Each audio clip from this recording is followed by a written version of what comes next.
据自由亚洲电台报道，一名维吾尔警官因在中国集中营项目中逮捕维吾尔人而获得赞誉，但是他的女儿因在手机上观看土耳其电影而被判处10年徒刑。32岁的阿里米热·埃尔肯是一名前医院护士，是喀什市维吾尔警官埃尔肯·托尔逊的女儿。他证实他于2017年被监禁。一位了解这家人的维吾尔消息人士告诉自由亚洲电台，阿里米热正在东突厥散首府乌鲁木齐的女子监狱服刑。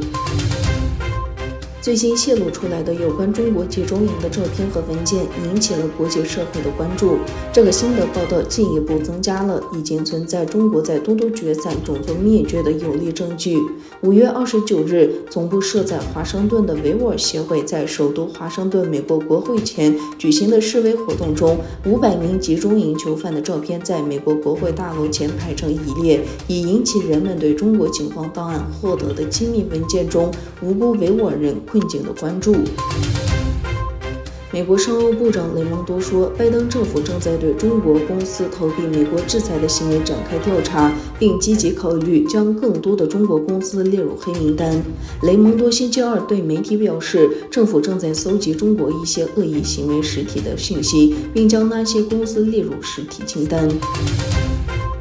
土耳其总统埃尔多安与正在土耳其进行正式访问的巴基斯坦总理举行了会谈。会后，土耳其与巴基斯坦签署了7项合作协议。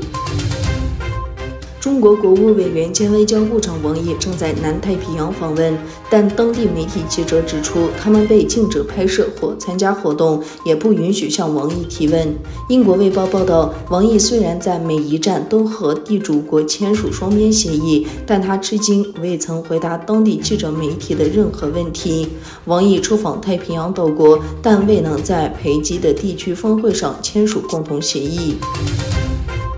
据报道，德国总理欧拉夫·舒尔茨要求尽快启动与西巴尔干国家的入欧谈判。